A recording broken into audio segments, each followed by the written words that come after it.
السلام علیکم دوستوں، امید کرتا ہوں آپ سب خیریت سے ہوں گے۔ دوستوں، یہ کہانی لاہور کے بادامی باغ کی ہے۔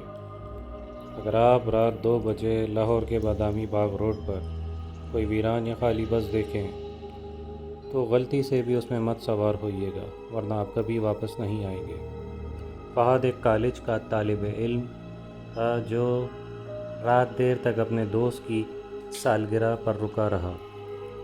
جب وہ واپس لوٹا تو آخری بس نکلنے ہی والی تھی۔ وہ جلدی بس اسٹینڈ پہ پہنچا۔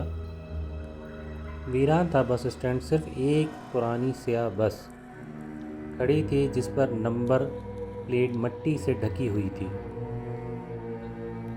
ڈرائیور نے سر جھکایا ہوا تھا اور بس میں صرف 4 یا 5 مسافر بیٹھے تھے۔ سب کے چہرے چھپے ہوئے تھے، جیسے بے ہوش ہوں یا سو رہے ہوں۔ فہد کو عجیب سا لگا، احساس ہوا، مگر وہ بس میں چڑھ گیا۔ جیسے ہی بس چلنے لگی، باہر کا منظر بدلنے لگا۔ سڑکیں ویران، گھڑیاں بند ہو گئیں اور باہر ہر جگہ دھند چھا گئی۔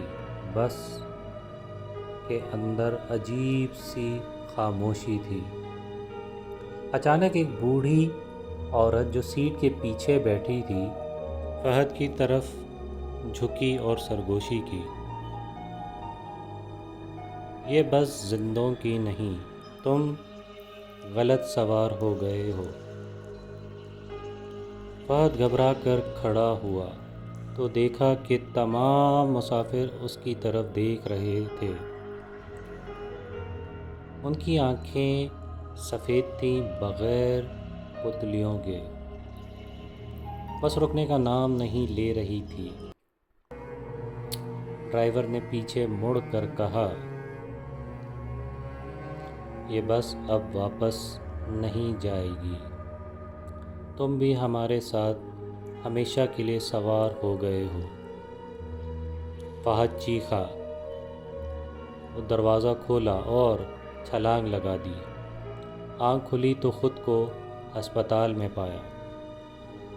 اگلے دن پولیس نے بتایا کہ بادامی باغ پرانی بس کا وہ ماڈل پچھلے 17 سال پہلے جل کر ختم ہو چکا تھا، لیکن رات 2 بجے بعض لوگوں کا اب بھی یہی کہنا ہے کہ وہ بس نظر آتی ہے اور کچھ کبھی واپس نہیں آتے۔